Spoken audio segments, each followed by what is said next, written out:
Na semana passada aprendemos do porquê que devemos testemunhar sobre Jesus Cristo. E hoje veremos, e nesta semana, o poder do testemunho pessoal. Quando nosso coração recebe a Jesus Cristo e sente o amor dele por nós, nós experimentamos uma transformação que ocorre unicamente pela atuação dele, pela graça dele, pela atuação do Espírito Santo em nós. Consequentemente, não conseguimos guardar para nós mesmos o conhecimento sobre Cristo, sobre suas verdades. Não conseguimos guardar para nós mesmos a nova perspectiva que adquirimos para a vida e a nova compreensão que temos da realidade.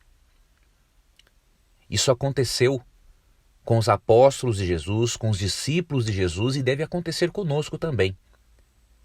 Em Atos capítulo 4, verso 20, lemos o seguinte: nós não podemos deixar de falar das coisas que vimos e ouvimos. É impossível que você e eu não contemos a nossa experiência pessoal com Cristo. Aquilo que mudou em nossa compreensão do mundo e da realidade quando mantivemos contato com a Bíblia.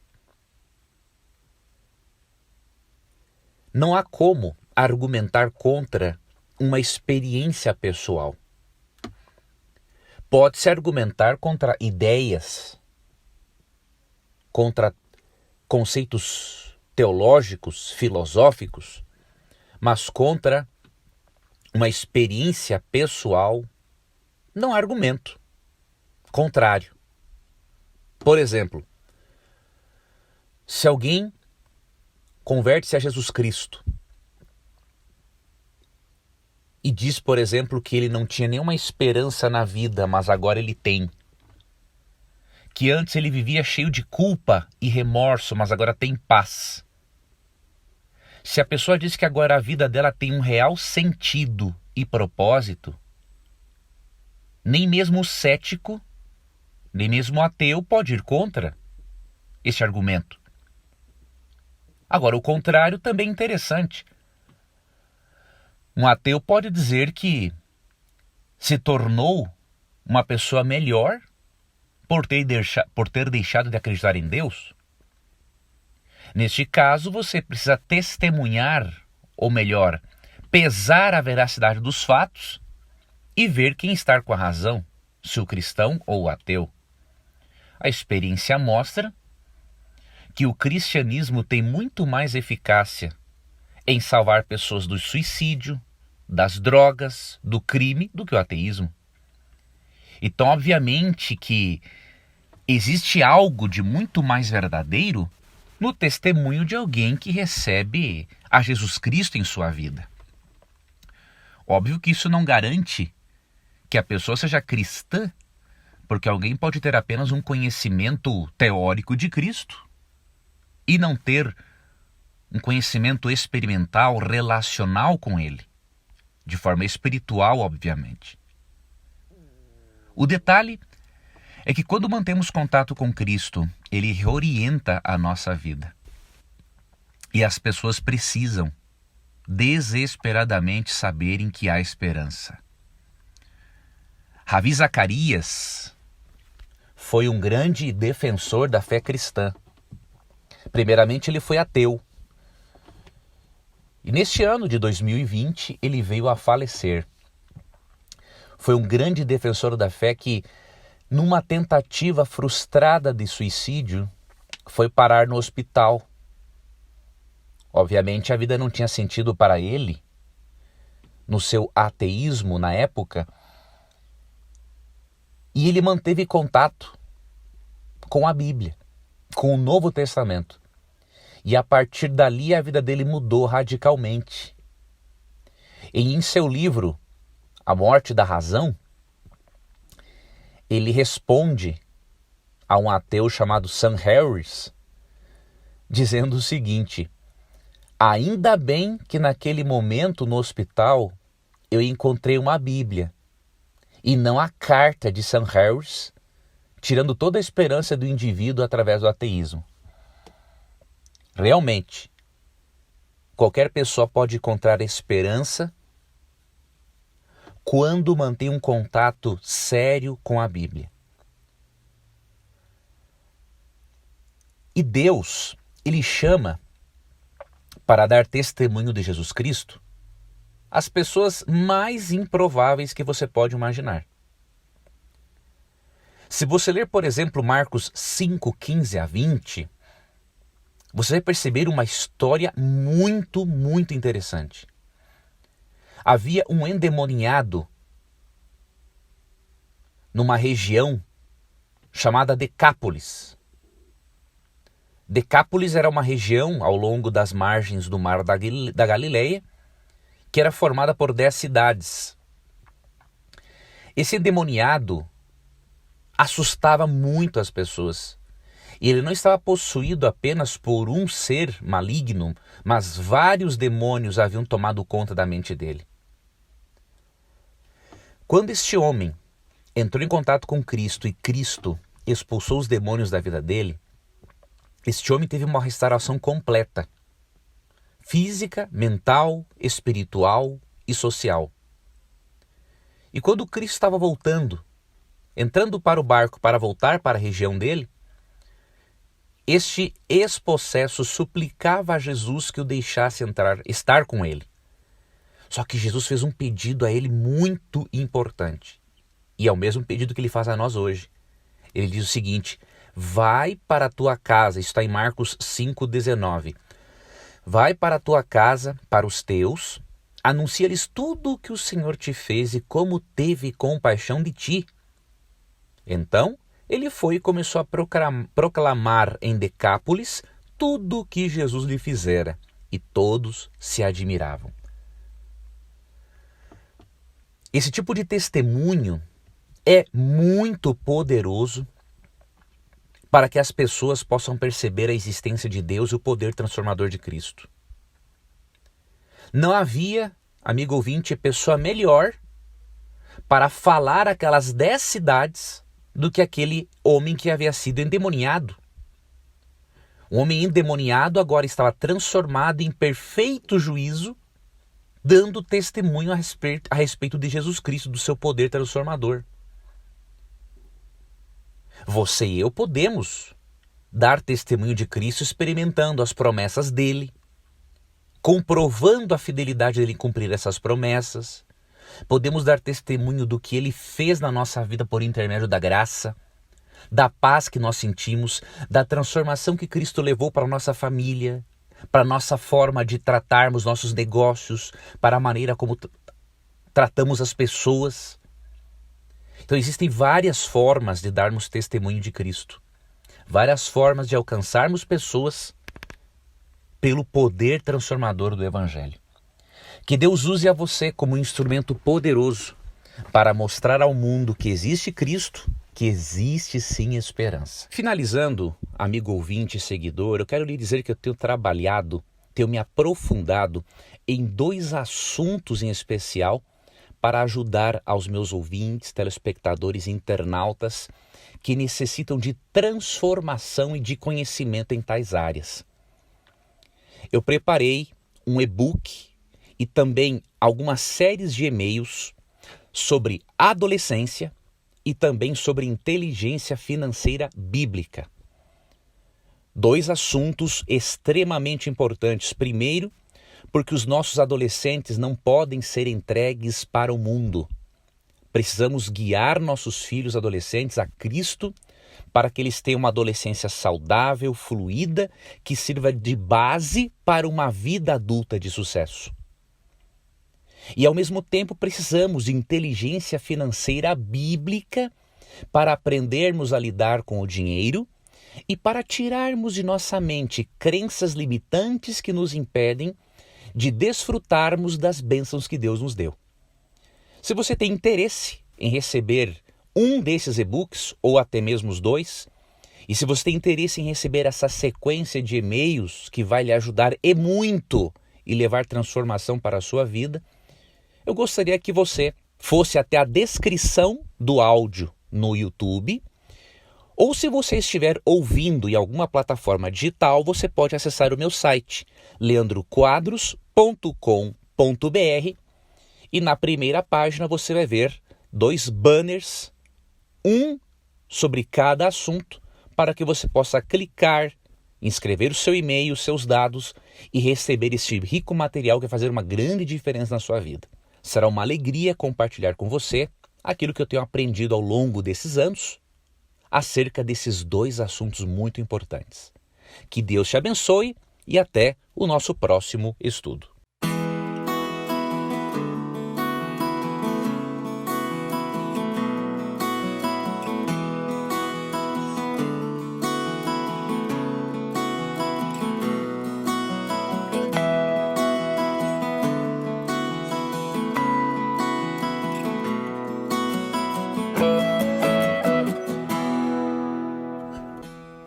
Uma mensagem muito importante que deve fazer parte do nosso testemunho pessoal é a mensagem de que Cristo é um Deus vivo ressurreto. Nós não podemos falar apenas de um Jesus morto na cruz. Nós precisamos falar de um Cristo que ressuscitou e que, de acordo com Apocalipse 1,18, por ter obtido a vitória sobre a morte, Cristo tem as chaves da morte. Cristo tem o domínio sobre a morte. Desta forma, ele diz em João 11:25 que ele é a ressurreição e a vida, e quem crer nele, ainda que morra, viverá.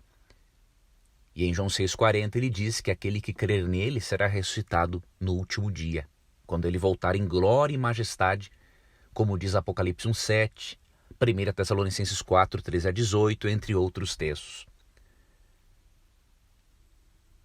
Precisamos, por isso, anunciarmos o Cristo que ressuscitou. E nós vemos isso em Marcos 16:1-11.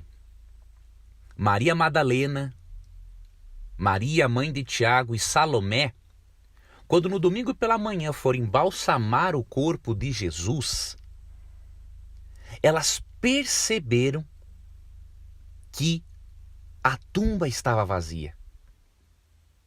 E depois que elas mantiveram contato com anjos e receberam a grande notícia de que Cristo havia ressuscitado, elas não conseguiram mais ficar caladas. Elas tinham que contar isso para as pessoas. Elas tiveram um encontro também com Jesus. E isso fortaleceu, Maria Madalena teve um encontro com Jesus, isso fortaleceu ainda mais a certeza de que a fé e a esperança dela estavam renovadas. Ela e os demais discípulos estavam desesperados porque a única esperança deles havia morrido. Mas os discípulos não haviam compreendido, mesmo Cristo tendo dito mais de uma vez que ele teria que morrer pelos pecadores e depois ser ressuscitado. A mensagem da ressurreição de Cristo deve ser levada com convicção. Você pode se perguntar, mas Leandro, eu não tenho provas científicas da ressurreição. Mas nós não temos provas científicas de muitas coisas porque nós não podemos estar presentes para comprovarmos muitos fatos. Entretanto, você tem informações históricas relevantes na Bíblia e até fora da Bíblia de que Jesus realmente existiu. E se ele existiu, uma das duas coisas: ou ele era totalmente verdadeiro no que disse, inclusive quando afirmou que era Deus e que havia ressuscitado, ou ele era um completamente lunático. Então, uma coisa você tem certeza, ele existiu. Tanto que a história foi dividida em antes e depois de Cristo. Agora, a ressurreição dele tem que ser uma verdade, primeiro, porque ele não foi um lunático. Ele foi um ser que dividiu a história. Ele revolucionou o mundo implantando os princípios do reino de Deus. Cristo disse coisas que mais ninguém disse. Cristo disse ser Deus. Buda nunca disse ser Deus. Maomé nunca disse ser Deus. Nem mesmo Moisés disse ser Deus. Entretanto, Jesus disse que ele era Deus.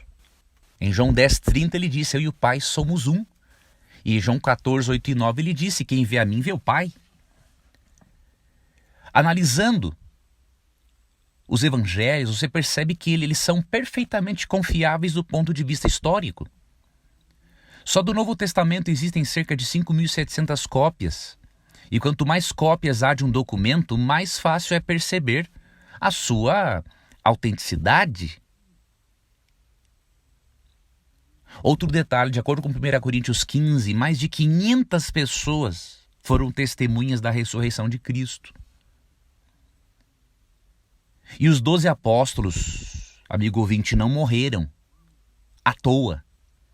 Você imagine 12 pessoas que tiveram uma visão ou um problema esquizofrênico, um momento esquizofrênico, viram a Jesus, tiveram a mesma visão do Cristo ressuscitado. Isso é totalmente improvável. Eles morreram por algo que realmente presenciaram. Eles viram que Cristo realmente ressuscitou.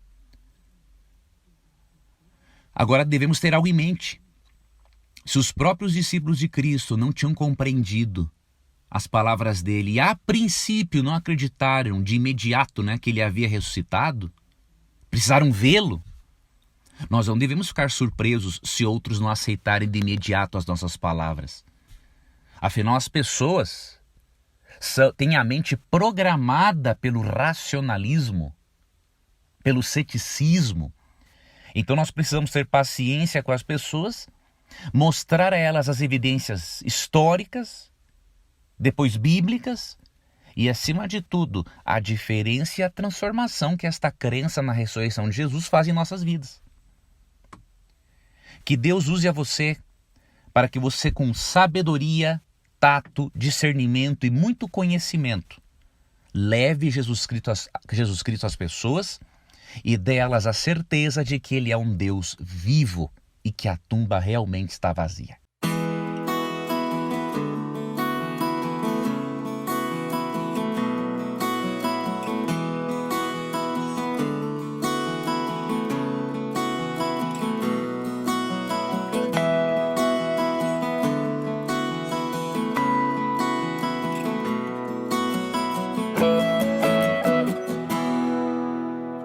Vidas transformadas são as maiores provas de que Deus existe e de que Jesus Cristo realmente faz a diferença na vida de uma pessoa. Vamos começar o nosso estudo de hoje lendo o que está em Atos, capítulo 4, verso 13. Ao verem a intrepidez de Pedro e João, sabendo que eram homens iletrados e incultos, admiraram-se e reconheceram que haviam eles estado com Jesus. Nesse contexto, você percebe que líderes judeus estavam sendo contra, obviamente, o ministério dos apóstolos em pregarem sobre o Cristo ressuscitado. E nesse contexto, você percebe que eles não conseguiram ficar calados depois daquilo que presenciaram, ao ponto de terem sido presos. Entretanto, os líderes perceberam algo que estava muito claro, que João e Pedro, que antes eram homens iletrados, João até mesmo uma pessoa impulsiva, eles realmente tiveram contato com Cristo para terem tido aquele tipo de transformação. Eles tiveram a vida transformada pela graça de Jesus. E por mais que tentassem prendê-los e proibi-los de pregar, eles não podiam ficar calados. E por quê? A resposta é simples, amigo ouvinte. No momento em que uma pessoa aceita Cristo, como descreveu Ellen White no seu livro Caminho a Cristo, página 78, no momento em que uma pessoa aceita Cristo, em seu coração nasce um desejo de apresentar aos outros o precioso amigo que encontrou em Jesus Cristo. A verdade salvadora e santificadora não pode ficar escondida em seu coração. Por isso, a sua história com Jesus é o maior dos argumentos que você tem para conduzir uma pessoa a Cristo, ou para, ao menos a princípio, despertar o interesse nela pelo cristianismo. Mas para isso você precisa de uma experiência com Jesus. Você precisa desenvolver uma amizade com Ele. Esta amizade com Ele você desenvolve através da fé, do exercício da fé, através da leitura, estudo da Bíblia, através da oração, através das suas idas à igreja e através do seu trabalho missionário. Ao você exercer o seu dom espiritual para testemunhar sobre Cristo, mais a sua fé será fortalecida e mais a sua relação de amizade com Jesus será desenvolvida. E pode ter certeza que quando você tiver a Cristo como seu amigo, você vai ter o desejo e o prazer de apresentar este amigo a outras pessoas. E desta forma você vai estar cumprindo com a missão que Cristo confiou a você e a mim em Mateus 28, 18 a 20.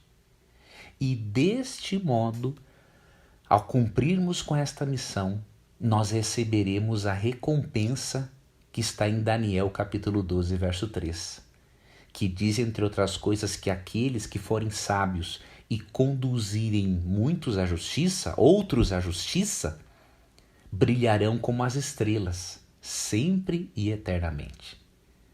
Tenha certeza de que ao contar da sua amizade com Jesus e do que Ele fez na sua vida, você será grandemente recompensado, recompensada por Deus.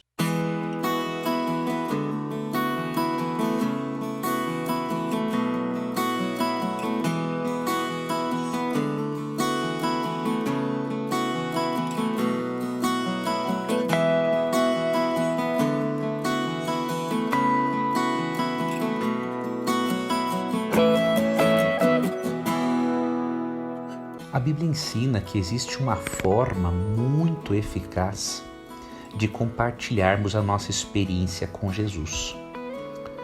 Quando lemos Atos capítulo 26, percebemos que Paulo estava prisioneiro diante do rei Agripa.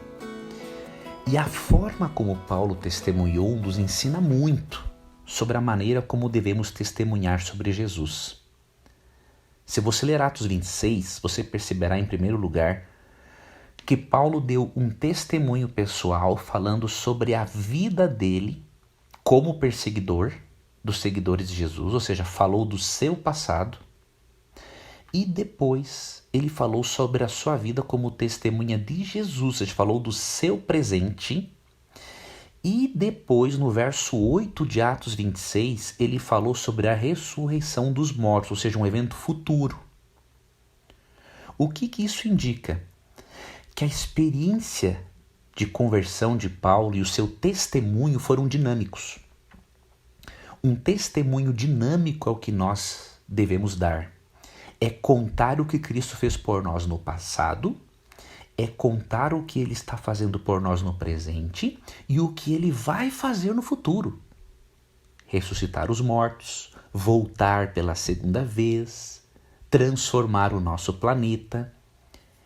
Então, na forma como Paulo age, nós podemos aprender que o nosso testemunho precisa ser dinâmico, mostrar a atuação de Deus na nossa vida, tanto no passado, tanto no presente, quanto no futuro.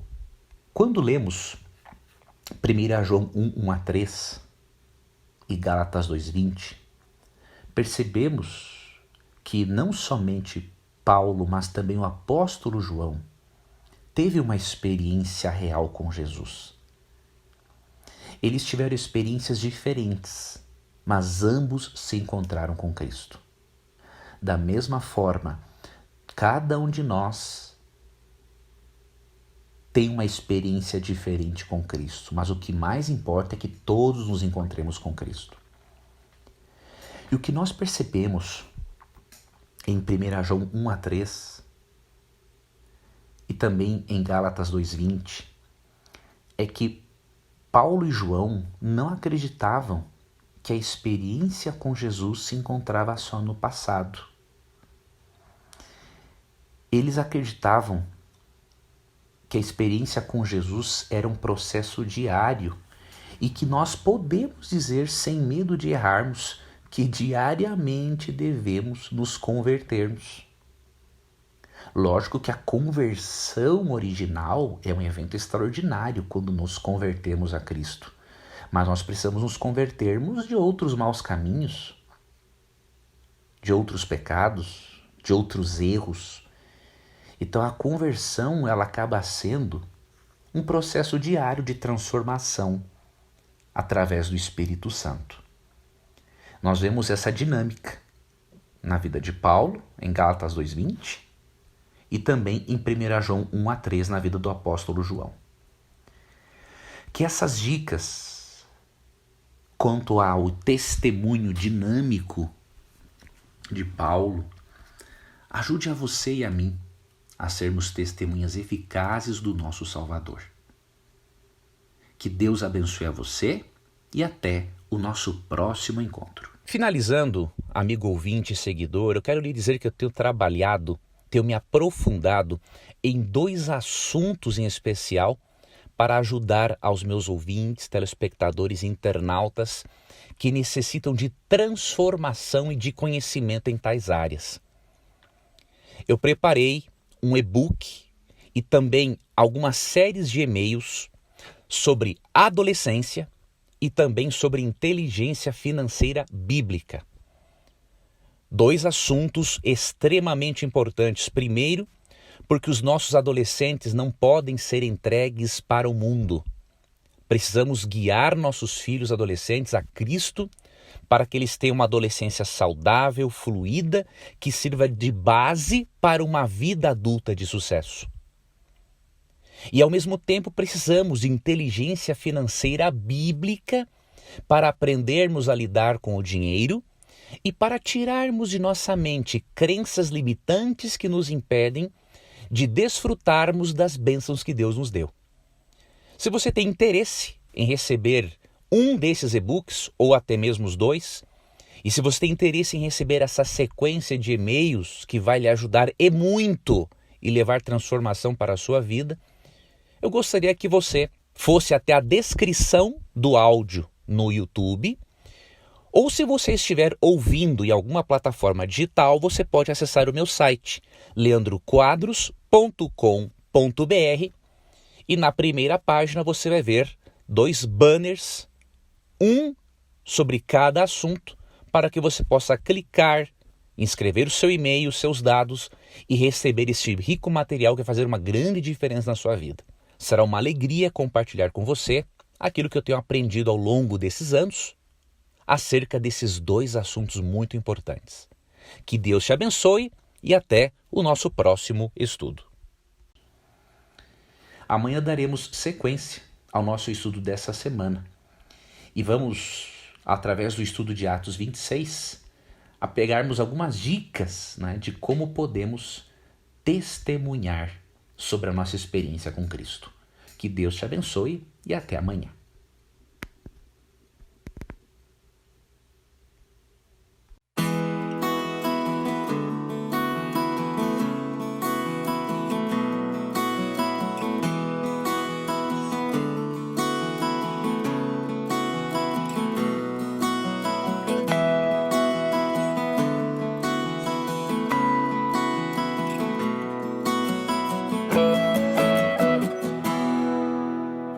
Vamos finalizar o nosso estudo da semana vendo sobre o poder de um testemunho pessoal. Vamos analisar novamente o apóstolo Paulo. Ele estava diante Agripa. Agripa era um governante, um último descendente da casa de Herodes. Ele professava ser judeu, mas na verdade ele era romano. Seus costumes eram mais romanos que judeus. Paulo estava ali diante dele para ser julgado. O apóstolo Paulo estava ali diante dele cansado, um homem que no seu corpo, no seu rosto refletia as marcas do conflito que lutou, que teve contra o mal, um homem cansado pelas muitas viagens missionárias, mas apesar disso ele estava com o coração repleto do amor de Cristo e estava radiante com a bondade de Deus ao longo da vida dele. Do outro lado, Agripa era cínico, descrente, endurecido e totalmente indiferente a qualquer sistema de valores. Ele não tinha mais sobre ele, ou talvez nem tivesse tido, o amor de Deus implantado pelo Espírito Santo através da leitura da palavra de Deus. Ou seja, um contraste muito grande entre os dois homens, mas que não impediu Paulo de testemunhar para Agripa. Quando lemos Atos 26, 1 a 32, percebemos o quanto o testemunho de Paulo foi poderoso. Agripa permitiu que Paulo fizesse uso da palavra em sua defesa. E Paulo, em sua defesa, estava defendendo-se, obviamente, da acusação de que ele estava indo contra, o império, contra os judeus, simplesmente por defender a ressurreição de Cristo. E Paulo ele começa a contar a sua história, a história da sua conversão. Mas antes de contar a história da conversão, ele fez um elogio sincero a Agripa. Nesse texto, no verso 3, ele falou o seguinte: mormente porque és versado em todos os costumes e questões que há entre os judeus, por isso eu te peço que me ouças com paciência. Paulo reconheceu que Agripa tinha conhecimento, que Agripa tinha o conhecimento necessário para ocupar a função que ocupava.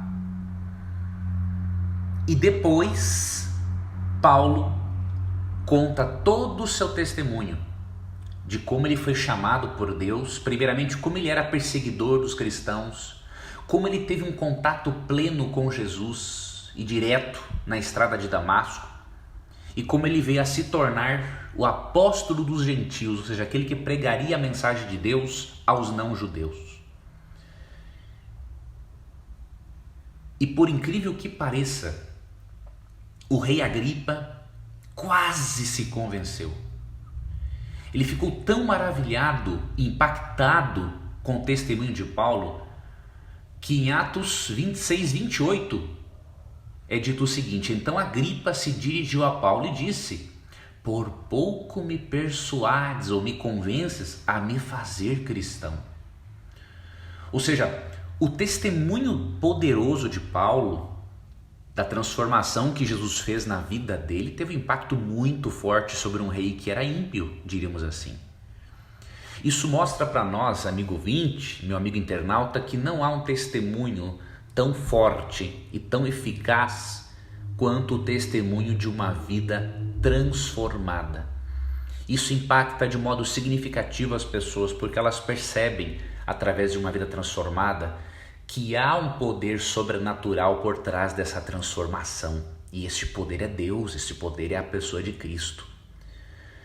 É por isso que você deve contar aos outros, e eu também, o que significa conhecer a Cristo, e o que significa ser salvo por Ele, e o que acontece na nossa vida quando desfrutamos da sua presença, da sua paz e da transformação que vem dele. Contando estas coisas, você e eu estaremos cumprindo com a nossa missão de atrair pessoas a Cristo. E ao atrair pessoas a Cristo, elas poderão aceitar a Cristo como Salvador pessoal, estando com o coração aberto e disposto a aprender muito mais sobre Cristo e sobre suas doutrinas. E por que sobre as doutrinas de Cristo? Porque as doutrinas de Cristo refletem aspectos do caráter de Cristo. E essas doutrinas fortalecem a nossa fé e nos protegem contra os enganos, os falsos profetas. Então é muito importante que nós transmitamos às pessoas as doutrinas bíblicas, mas devemos também impactá-las com o testemunho que as doutrinas bíblicas causam em nossas vidas. Um relacionamento com Jesus nos leva a desejar compartilhá-lo. Que você e eu tenhamos o mesmo tato que o apóstolo Paulo teve, em elogiar aquilo de bom que havia na pessoa e depois contar tudo aquilo a respeito do que Jesus fez em nossa vida, sem medo, sem vergonha, sem temer qualquer tipo de consequência. E com certeza, você e eu seremos instrumentos de Deus, como o apóstolo Paulo, para tocar nos corações endurecidos. O testemunho de Paulo foi muito eficaz. O rei Agripa quase se convenceu. Só não se convenceu naquele momento, e talvez nem tenha se convencido, por seu endurecimento. Mas que o testemunho mexeu com ele, mexeu e muito. E isso pode acontecer conosco. O seu testemunho pode mexer com alguém, mas essa pessoa não se decidir por Cristo. Pode ser que essa pessoa nunca se decida, mas pode ser que daqui a alguns anos algo aconteça na vida dela e gere um impacto tão profundo que leve-a a lembrar do seu testemunho, e isso fará com que a pessoa aceite a Jesus. Ou seja, o trabalho não, Senhor, nunca é vão. Leia Colossenses 3, 23 e 24 e você vai perceber que o trabalho no Senhor nunca é vão e que, aceite ou não as pessoas, aquilo que nós apresentarmos, nós seremos recompensados, porque a aceitação não é nossa responsabilidade. A nossa responsabilidade é transmitir, é informar, é evangelizar, é testemunhar. O aceitar depende da relação que a pessoa tem com o Espírito Santo, da permissão que ela dá ao Espírito Santo para tocar o coração dela. Faça a sua parte, porque Deus já está fazendo a parte dele nos corações das pessoas. Obrigado por ter me acompanhado no estudo de hoje, desta semana. Aguardo a você no estudo da semana que vem. Nós vamos começar o nosso estudo da próxima semana no domingo. Decidi começar no domingo porque no momento do sábado nós sabemos que o nosso guia de estudos tem um pouquinho de conteúdo. Então eu começo no domingo dando a introdução apresentada no sábado, no guia de estudos, e já o estudo de domingo. E aí no sábado, ao invés de postarmos, por exemplo, o áudio, nós vamos postar um vídeo de conteúdo, dos conteúdos que temos postado no meu canal no YouTube. Tá bom? Então vamos fazer esta pequena mudança. Sábado você amigo ouvinte, terá um vídeo de conteúdo. Domingo, o início do estudo da lição semanal, até, obviamente, quinta-feira.